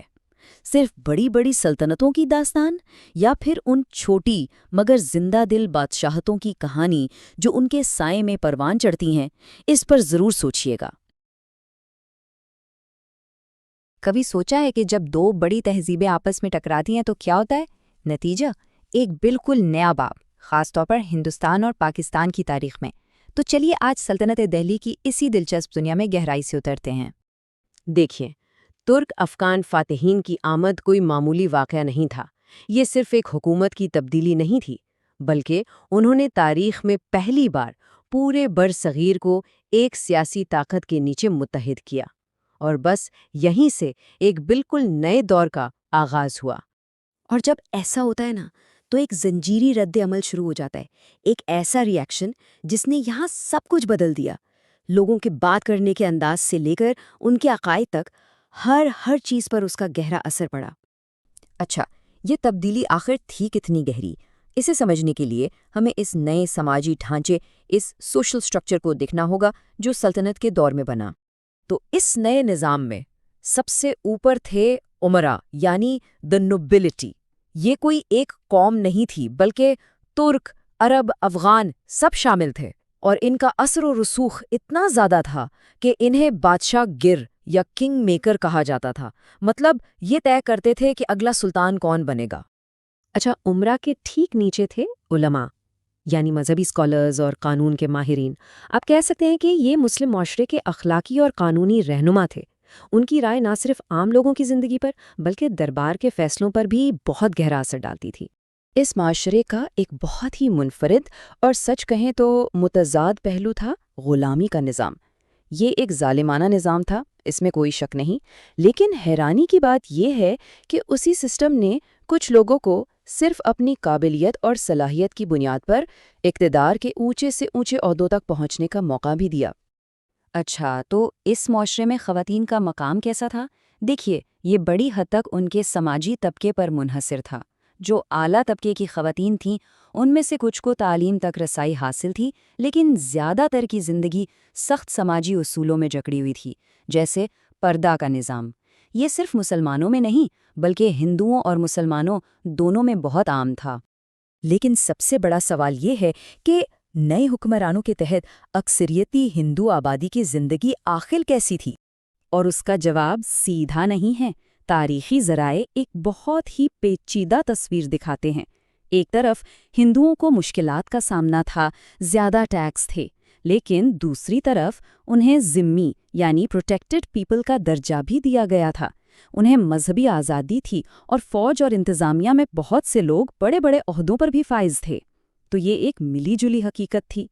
جب بھی معاشرے میں اتنی بڑی تبدیلی آتی ہے نا، اتنی سماجی کشمکش ہوتی ہے، تو یہیں سے نئے خیالات جنم لیتے ہیں، اور اسی دور نے طاقتور نئی مذہبی تحریکوں کے لیے ایک زرخیز زمین فراہم کی۔ وہ یہ رہا تھا کہ لوگ ذات پات کے سخت نظام اور صرف رسمی عبادات سے کچھ بے چین سے ہو گئے تھے۔ ان کے اندر ایک نئی خواہش، ایک نئی تڑپ پیدا ہو رہی تھی، خدا کے ساتھ ایک ذاتی، ایک براہ راست تعلق قائم کرنے کی، جو صرف دل سے ہو۔ اور اسی طرف سے دو بہت بڑی تحریکیں سامنے آئیں، اسلام میں تصوف یعنی صوفزم اور ہندو مت میں بھکتی تحریک۔ بھلے ہی ان کے راستے الگ تھے لیکن منزل ایک تھی، محبت اور ذاتی عقیدت۔ اور اسی بنیاد پر انہوں نے اس وقت کے مذہبی نظام اور صرف رسم و رواج پر زور دینے کو چیلنج کیا۔ اس تحریک کی قیادت گرو نانک جیسے عظیم مصلحین کر رہے تھے، جو بعد میں سکھ مت کے بانی بنے۔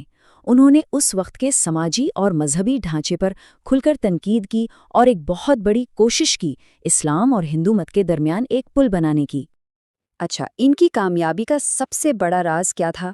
وہ یہ تھا کہ یہ مصلحین جیسے کبیر، پنڈتوں یا مولویوں کی مشکل زبان میں بات نہیں کرتے تھے، وہ عوام کی اپنی زبان میں بات کرتے تھے، اور اسی وجہ سے ان کا مساوات اور محبت کا پیغام جنگل کی آگ کی طرح ہر طرف پھیل گیا۔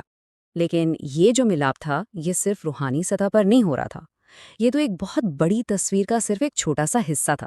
جب دو ثقافتیں صدیوں تک ساتھ رہتی ہیں تو ایک بالکل نیا مشترکہ کلچر جنم لیتا ہے۔ اس کی سب سے زبردست مثال اردو زبان کی پیدائش۔ ذرا سوچیں، فاتحین ترکی اور فارسی بول رہے ہیں، مقامی لوگ ہندی، اب بات چیت کیسے ہو؟ اسی ضرورت کے تحت ایک نئی زبان نے جنم لیا جس میں دونوں جہانوں کی خوبصورتی شامل تھی۔ اور یہ ملاپ صرف زبان تک ہی نہیں رکا، اس نے تو زندگی کے ہر شعبے کو چھوا۔ فن اور فن تعمیر میں ایک نیا ہند اسلامی سٹائل نظر آنے لگا، موسیقی میں نئے رنگ آئے، اور یہاں تک کہ لوگوں کے روزمرہ کے رسم و رواج اور تہواروں میں بھی ایک دوسرے کا اثر نظر آنے لگا۔ تو آخر میں تاریخ کے اس 500 سال لمبے باب سے ہم کیا سیکھتے ہیں؟ اس کا حاصل کیا ہے؟ یہی کہ سلطنت کا دور صرف جنگ اور فتح کی کہانی نہیں ہے، یہ تصادم اور پھر ملاپ کی کہانی ہے۔ ایک ایسا دور جو شاید تنازع سے شروع ہوا لیکن اس کا نتیجہ ایک ایسے گہرے ثقافتی امتزاج کی صورت میں نکلا جس نے اس پورے خطے کی پہچان کو ہمیشہ کے لیے بدل کر رکھ دیا۔ اور اس دور کی وراثت آج بھی ہمارے ارد گرد زندہ ہے۔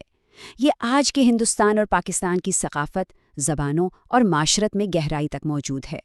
یہ ہمیں یاد دلاتی ہے کہ کیسے کبھی کبھی تصادم سے بھی کوئی خوبصورت، بالکل نئی اور پائیدار چیز جنم لے سکتی ہے۔ کبھی سوچا ہے کہ جب دو بڑی تہذیبیں آپس میں ملتی ہیں تو کیا ہوتا ہے؟ یہ بالکل اسی طرح ہے جیسے دو دریا مل کر ایک نیا بڑا دریا بنا دیتے ہیں۔ آج ہم برصغیر کی تاریخ کے ایک ایسے ہی دلچسپ دور کی بات کریں گے، یعنی ہند مسلم ثقافت کے عروج کی۔ یہ ایک ایسی کہانی ہے جہاں فن تعمیر اور ادب نے مل کر ایک بالکل نئی منفرد شناخت کو جنم دیا، جس کے اثرات آج بھی ہماری دنیا میں نظر آتے ہیں۔ اس پورے موضوع کو سمجھنے کے لیے مورخ سر جان مارشل کی یہ بات بہت اہم ہے۔ وہ کہتے ہیں کہ یہ کوئی ایک طرز نہیں تھا جس نے دوسرے پر غلبہ پا لیا ہو، نہیں، بالکل نہیں، بلکہ یہ ایک حقیقی سنگم تھا، ایک ایسا ملاپ جس نے کچھ ایسا بنایا جو نہ تو خالصتاً اسلامی تھا اور نہ ہی خالصتاً ہندوستانی، بلکہ دونوں کا ایک خوبصورت امتزاج تھا۔ تو آج ہم کیا دیکھنے والے ہیں؟ سب سے پہلے ہم دیکھیں گے کہ فن تعمیر کی ایک بالکل نئی زبان کیسے پیدا ہوئی، پھر ہم دہلی چلیں گے اور دیکھیں گے کہ وہاں یہ سٹائل کیسے ابھرا اور پھر یہ پورے برصغیر میں کیسے پھیلا اور بدلا۔ اس کے بعد ہم عمارتوں سے آگے بڑھ کر مصوری اور موسیقی کی دنیا میں جھانکیں گے، اور آخر میں ہم بات کریں گے قلم کی طاقت کی، جس نے اس دور کی کہانیاں آج تک زندہ رکھی ہیں۔ تو آئیے شروع کرتے ہیں۔ یہ سب ہوا کیسے؟ جب اسلامی اور ہندو روایات کا آمنا سامنا ہوا تو اس نے فن تعمیر میں ایک انقلاب برپا کر دیا۔ یہ صرف عمارتیں نہیں بن رہی تھیں، بلکہ ایک نئی تہذیبی پہچان کا اعلان ہو رہا تھا، وہ بھی پتھروں کی زبان میں۔ تو یہ ہند مسلم فن تعمیر آخر تھا کیا؟ اسے ایسے سمجھیں کہ ایک طرف اسلامی فن تعمیر کی خصوصیات تھیں، جیسے محرابیں، گنبد اور مینار، اور دوسری طرف ہندوستان کی ہزاروں سال پرانی روایات، جیسے ہندو اور جین مندروں کی باریک اور پیچیدہ نقش و نگاری۔ ان دونوں کے ملاپ سے جو چیز بنی وہ بالکل نئی اور شاندار تھی۔ اور اس نئے فن کا دل کہاں دھڑک رہا تھا؟ جی ہاں، دہلی میں۔ ابتدائی مسلم حکمرانوں نے یہاں ایک ایسا سٹائل قائم کیا جس نے آنے والی کئی صدیوں تک پورے برصغیر کے فن تعمیر کا رخ متعین کر دیا۔ اس کی سب سے بڑی مثال یہ قطب مینار ہے۔ یہ صرف ایک اونچا ٹاور نہیں تھا، یہ ایک نئے دور کے آغاز کا اعلان تھا، آسمان کو چھوتی ہوئی طاقت اور ایمان کی علامت۔ ذرا اس کی بالکنیوں پر کی گئی نازک نقش و نگاری اور پتھروں پر لکھی قرآنی آیات کو دیکھیں۔ یہ صرف آذان کے لیے نہیں تھا، بلکہ یہ دہلی کے نئے سٹائل کی پہچان بن گیا۔ لیکن وقت کے ساتھ ساتھ انداز بھی بدلتے ہیں۔ جب تغلق خاندان کا دور آیا تو فن تعمیر کا انداز بھی بدل گیا۔ اب وہ پہلے جیسی سجاوٹ اور نزاکت نہیں رہی، بلکہ عمارتیں زیادہ سادہ، بھاری اور مضبوط بننے لگیں۔ یہاں ایک نیا فلسفہ سامنے آیا کہ اصل خوبصورتی سادگی اور ٹھوس پن میں ہے۔ اچھا، تو یہ کہانی صرف دہلی تک محدود نہیں رہی۔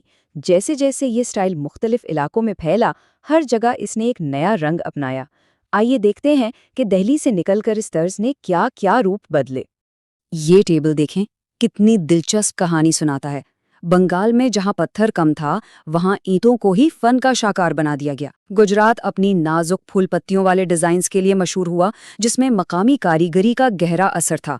مالوا نے دہلی کے شاہی انداز کو اپنایا، جبکہ دکن میں تو ترکی، فارس اور مقامی روایات کا ایک بالکل ہی الگ قسم کا مکسچر تیار ہوا۔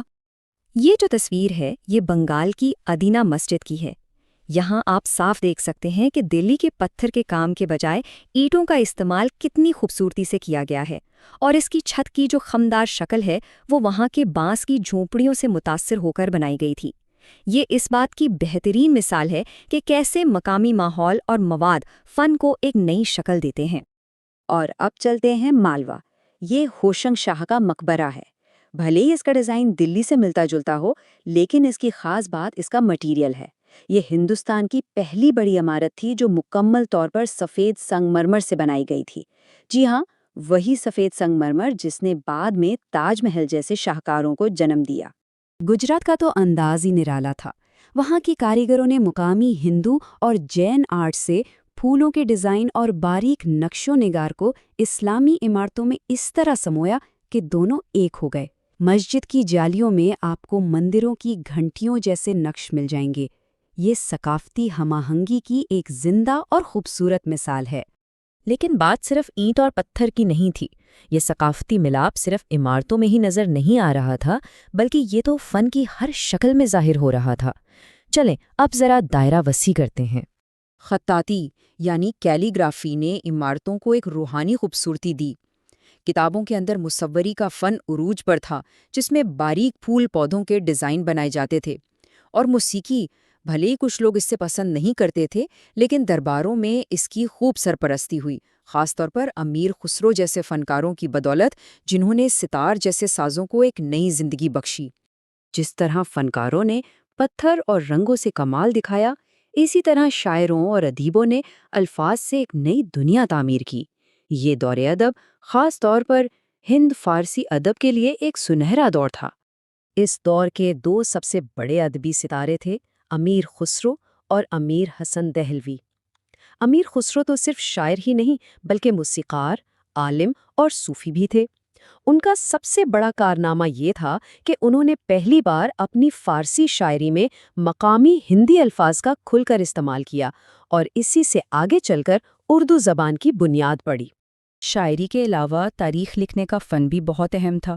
ضیاء الدین برنی اور شمس سراج عفیف جیسے تاریخ دانوں کی لکھی ہوئی کتابوں کی وجہ سے ہی آج ہم اس دور کی سیاست، معاشرت اور زندگی کو اتنی تفصیل سے جان پاتے ہیں۔ ان کی تحریریں گویا وقت میں ایک کھڑکی کی طرح ہیں۔ تو آخر میں ہم کیا دیکھتے ہیں؟ ہم دیکھتے ہیں کہ اس عظیم ثقافتی ملاپ نے ایک ایسی منفرد تہذیب بنائی جس کے رنگ آج بھی برصغیر کی شناخت میں گہرے ہیں، اور یہ ہمیں سوچنے پر مجبور کرتا ہے کہ آج کے اس دور میں جہاں دنیا پہلے سے کہیں زیادہ جڑی ہوئی ہے، مختلف ثقافتوں کا یہ ملاپ ہمارے فن اور ہماری پہچان کو کیسے نئی شکل دے رہا ہے۔ ذرا سوچئے، ایک ایسی سلطنت جس کی بنیاد رکھنے والے خود کبھی غلام تھے۔ تاریخ میں ایسی کہانیاں بہت کم ملتی ہیں۔ آج ہم دلی کے انہی غلام بادشاہوں کی ناقابل یقین داستان کا جائزہ لینے والے ہیں۔ سامنے نظر آ رہا ہے مشہور زمانہ قطب مینار، لیکن جو بات شاید بہت سے لوگ نہیں جانتے وہ یہ ہے کہ اس کی بنیاد ایک ایسے حکمران نے رکھی تھی جسے کبھی بازار میں فروخت کیا گیا تھا۔ یہ کہانی ہے غلامی سے بادشاہی تک کے ایک غیر معمولی سفر کی۔ تو کہانی شروع کہاں سے ہوتی ہے؟ 13ویں صدی کا شمالی ہندوستان۔ سلطان محمد غوری کا قتل ہو چکا ہے اور ایک بہت بڑا سیاسی خلا پیدا ہو گیا ہے، اور اسی خلا کو پر کرنے کے لیے تاریخ کے سٹیج پر ایک بالکل نئی قسم کی طاقت سامنے آتی ہے۔ یہ تھا مملوک یعنی غلام خاندان کا نظام۔ اب یہ کوئی عام غلامی نہیں تھی، بالکل نہیں۔ یہ وہ باصلاحیت ترک غلام تھے جنہیں خاص طور پر جنگ اور حکومت چلانے کی تربیت دی جاتی تھی، اور ان کے لیے ترقی کے تمام راستے کھلے تھے۔ اور اس نظام کے پیچھے جو سوچ تھی وہ اپنے وقت کے حساب سے بہت ہی انقلابی تھی۔ جیسا کہ ایک ماخذ میں بھی بیان ہوا ہے کہ نظریہ یہ تھا کہ قابلیت اور ہنر پیدائشی حیثیت سے کہیں زیادہ اہم ہیں۔ اسی سوچ نے ایک غلام کے لیے تخت تک پہنچنے کا راستہ کھول دیا۔ اور اس نظام سے ابھرنے والا پہلا سب سے بڑا نام تھا قطب الدین ایبک کا، دہلی سلطنت کا پہلا سلطان، جس کا سفر ایک غلام کی حیثیت سے شروع ہوا اور بادشاہی پر جا کر ختم ہوا۔ ایبک کا کریئر دیکھیں تو حیرت ہوتی ہے۔ اسے غلام کے طور پر خریدا گیا، لیکن اس کی قابلیت نے اسے بہترین تعلیم و تربیت دلوائی۔ جلد ہی وہ محمد غوری کا سب سے بھروسے مند جرنیل بن گیا، دہلی اور میرٹھ جیسی بڑی فتوحات کی قیادت کی، اور آخرکار 1206 میں وہ دہلی کے تخت پر بیٹھا۔ ایبک کی شخصیت کے دو بالکل مختلف رنگ تھے۔ ایک طرف وہ ایک بے خوف جنگجو تھا جس نے اپنی نئی سلطنت کو محفوظ کیا، تو دوسری طرف وہ اپنی سخاوت کی وجہ سے لاکھ بخش یعنی لاکھوں کا دان دینے والا کہلاتا تھا۔ وہ ایک ہی وقت میں ایک زبردست فاتح بھی تھا اور ایک انصاف پسند حکمران بھی۔ لیکن صرف 4 سال کی حکمرانی کے بعد 1210 میں چوگان یعنی پولو کھیلتے ہوئے ایک حادثے میں اس کی اچانک موت ہو گئی۔ تو یہاں ایک اہم سوال کھڑا ہو گیا، سلطنت کا بانی اچانک چلا گیا، اب اس نوزائیدہ سلطنت کا مستقبل کیا ہوگا؟ کیا یہ اپنے بانی کے بغیر قائم رہ پائے گی؟ ایبک کی موت کے بعد جو ہوا وہ تھا خالص افراتفری کا عالم۔ اس کا جانشین انتہائی کمزور اور غیر مقبول ثابت ہوا اور سلطنت بکھرنے کے دہانے پر پہنچ گئی۔ صورتحال بہت زیادہ خراب تھی۔ سلطنت کو اندرونی اور بیرونی ہر طرف سے خطرات نے گھیر لیا تھا۔ ایبک کا بیٹا آرام شاہ بالکل نااہل تھا، جس کی وجہ سے سندھ اور بنگال میں گورنروں نے خود مختاری کا اعلان کر دیا۔ دوسرے دشمن بھی سر اٹھا رہے تھے، لگ رہا تھا کہ سلطنت ٹکڑے ٹکڑے ہو جائے گی۔ ایسے میں جب سب کچھ بکھر رہا تھا، سلطنت کے عمراء نے ایک شخص کو چنا جو ایبک کی طرح ہی ایک غلام سے ترقی کر کے یہاں تک پہنچا تھا۔ اس کا نام تھا شمس الدین التمش۔ التمش کے لیے یہ تخت پھولوں کی سیج نہیں تھا، یہ تو ہر محاذ پر سلطنت کو بچانے کی ایک مایوس کن جنگ تھی۔ تخت سنبھالتے ہی ایک کے بعد ایک چیلنج کا سامنا کیا۔ پہلے تو اس نے اپنے سب سے بڑے حریف یلدوز کو شکست دی، پھر اسے سرحد پر چنگیز خان کی قیادت میں منگولوں کے طوفان کا سامنا کرنا پڑا، اور آخرکار اس نے اپنے آخری بڑے حریف قباچا کو بھی ختم کر کے سلطنت کو محفوظ کر لیا۔ اور منگولوں کے معاملے میں اس کی ذہانت کمال کی تھی۔ جب خوارزم شاہ نے چنگیز خان سے بھاگ کر ہندوستان میں پناہ مانگی تو التمش نے بڑی سمجھداری سے انکار کر دیا۔ یہ ایک چھوٹا سا فیصلہ نہیں تھا، اس ایک فیصلے نے منگولوں کے غضب کا رخ ہندوستان سے موڑ دیا اور سلطنت کو یقینی تباہی سے بچا لیا۔ دشمنوں کو شکست دینا ایک بات تھی، لیکن اب التمش کا اصل کام شروع ہونا تھا۔ یہ کام صرف جنگ جیتنے کا نہیں، بلکہ ایک مستحکم پائیدار ریاست بنانے کا تھا۔ اور اسی وجہ سے بہت سے مورخین کا یہ ماننا ہے کہ بھلے ہی سلطنت کی بنیاد ایبک نے رکھی تھی، لیکن اس کا حقیقی بانی التمش تھا، کیونکہ اسی نے بکھری ہوئی ریاستوں کو جوڑ کر ایک مضبوط سلطنت کی شکل دی۔ وہ اصل معمار تھا۔ تو اس نے کیا کیا؟ اس نے ایک مرکزی انتظامیہ بنائی، فوج کو دوبارہ منظم کیا، اپنا چاندی کا سکہ یعنی ٹنکا جاری کیا، اور سب سے اہم، تجارت کے لیے راستوں کو محفوظ بنایا۔ یہ وہ اقدامات تھے جنہوں نے سلطنت کو وہ مضبوط بنیادیں دیں جن پر وہ صدیوں تک قائم رہی۔ اور یہاں کہانی واپس اسی مینار پر آ جاتی ہے جہاں سے ہم نے شروع کیا تھا، قطب مینار، جسے ایبک نے شروع تو کیا تھا لیکن اسے مکمل کروایا التمش نے۔ تو یہ عمارت صرف ایک مینار نہیں، بلکہ سلطنت کو جوڑنے اور اسے مستحکم کرنے کے اس کے کام کی ایک زندہ علامت ہے۔ اپنی زندگی کے آخر میں التمش نے ایک ایسا قدم اٹھایا جس کی شاید کسی کو توقع نہیں تھی، ایک ایسا فیصلہ جو جانشینی کے بارے میں تھا اور جو اپنے وقت سے بہت آگے تھا۔ اس نے اپنے نااہل بیٹوں کو نظر انداز کرتے ہوئے اپنی بیٹی رضیہ کو اپنا جانشین نامزد کر دیا، اور جب اس پر سوال اٹھایا گیا تو اس کا جواب صاف تھا کہ اس کے بیٹے اس قابل نہیں، لیکن رضیہ میں ایک بادشاہ بننے کی تمام صلاحیتیں موجود ہیں۔ یہ اس کی دور اندیشی کا ثبوت تھا۔ لیکن یہ فیصلہ اپنے پیچھے ایک بہت بڑا سوال چھوڑ گیا۔ ایک ایسی سلطنت میں جس کی بنیاد تلواروں پر رکھی گئی تھی، جسے مرد جنگجو چلاتے تھے، وہاں ایک ملکہ کی حکمرانی کا کیا انجام ہوگا؟ یہ کہانی کا ایک بالکل نیا اور غیر یقینی باب تھا جس کا آغاز ہونے والا تھا۔ جب بھی ہم ہندوستان کی تاریخ کی بات کرتے ہیں تو ذہن میں بڑی بڑی سلطنتوں کے نام آتے ہیں، لیکن ان عظیم سلطنتوں کے درمیان ایک ایسا بھی دور گزرا ہے جسے اکثر نظر انداز کر دیا جاتا ہے۔ یہ کہانی ہے ان چھوٹی، آزاد علاقائی ریاستوں کی جنہوں نے خاموشی سے برصغیر کی تاریخ پر گہرے نقش چھوڑے۔ تو آج کے اس سفر میں ہم کہاں کہاں جائیں گے؟ سب سے پہلے دیکھیں گے کہ ایک عظیم سلطنت کے بکھرنے سے کیا ہوتا ہے، پھر مشرق میں جونپور چلیں گے جسے ہندوستان کا شیراز کہا جاتا تھا، وہاں سے مغرب کا رخ کریں گے، گجرات اور مالوا کی طرف، پھر شمال میں کشمیر کے ایک روشن خیال حکمران کی بات کریں گے، اور آخر میں جنوب کی سب سے طاقتور بہمنی سلطنت کے عروج اور المناک زوال کی داستان سنیں گے۔ تو چلیں اپنی کہانی وہیں سے شروع کرتے ہیں جہاں ایک بڑی سلطنت کا سورج غروب ہو رہا تھا۔ یہ ایک بہت اہم سوال ہے۔ جب کوئی مرکزی طاقت کمزور پڑتی ہے، جب ایک بڑی سلطنت ٹوٹتی ہے تو کیا ہوتا ہے؟ کیا ہر طرف افراتفری پھیل جاتی ہے، ایک خلا پیدا ہو جاتا ہے، یا پھر اس کے ملبے سے کچھ نیا جنم لیتا ہے؟ اور جواب یہ ہے کہ ہاں، کچھ نیا جنم لیتا ہے۔ دہلی سلطنت کا زوال کوئی تاریخ دور نہیں لایا، بلکہ یہ تو ایک ایسے دور کا آغاز تھا جہاں پورے برِ صغیر میں کئی آزاد ریاستیں ابھریں، اور ہر ایک نے اپنی ثقافت، اپنے فن اور اپنی سیاست کو پروان چڑھایا۔ تو آئیے اپنے سفر کا پہلا پڑاؤ مشرق میں ڈالتے ہیں، جونپور کی سلطنت میں، ایک ایسی ریاست جو تھی تو مختصر عرصے کے لیے، لیکن اپنے دور میں ثقافت کا ایک بہت بڑا مرکز بن گئی۔ جونپور کی کہانی بڑی دلچسپ ہے۔ 1360 میں فیروز شاہ تغلق نے اس کی بنیاد تو رکھی، لیکن صرف 34 سال بعد 1394 میں خواجہ جہاں نے اس کی آزادی کا اعلان کر دیا۔ اس کا اصل سنہری دور آیا 15ویں صدی کے شروع میں ابراہیم شاہ کے تحت۔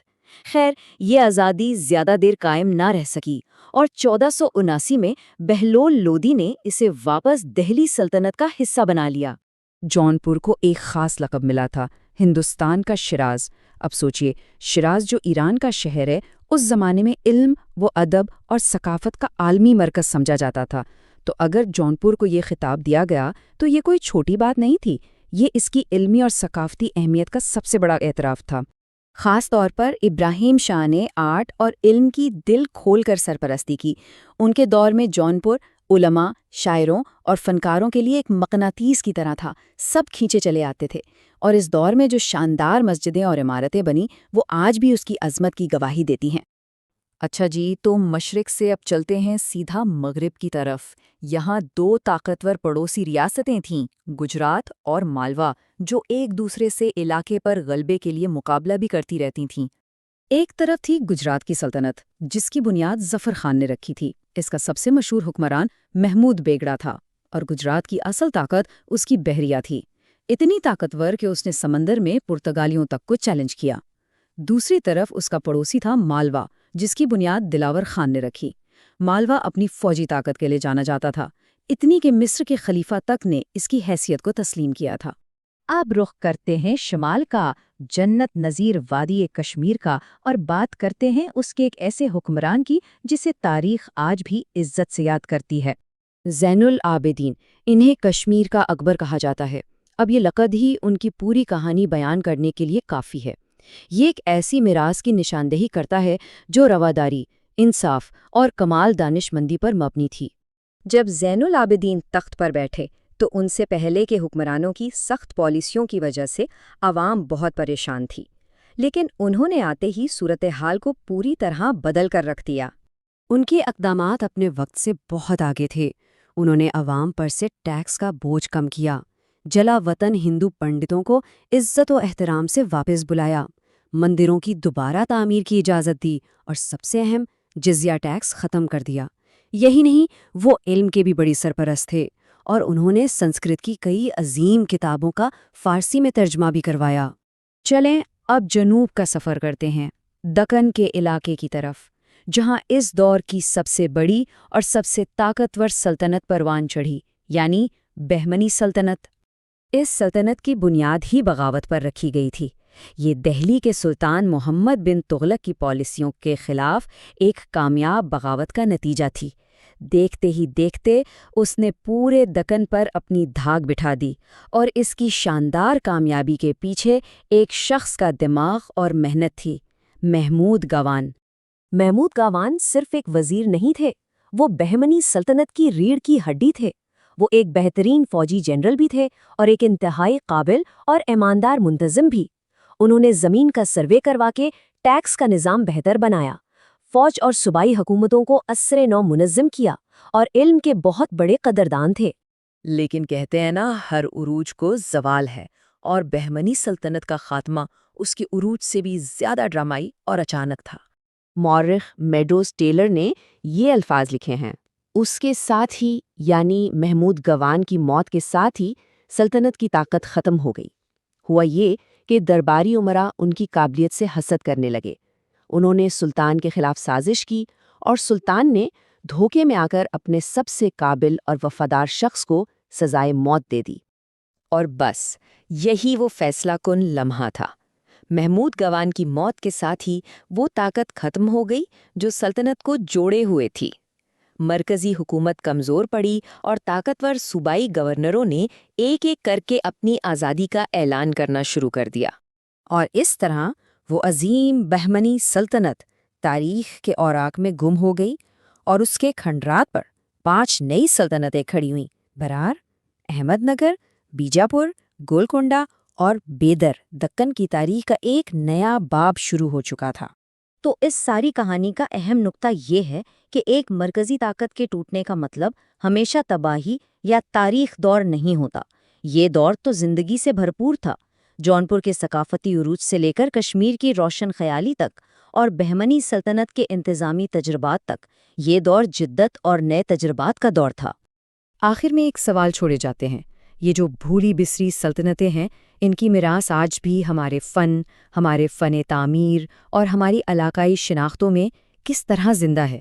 شاید یہ وہی دور تھا جس نے آج کے برصغیر کی بنیادیں رکھیں۔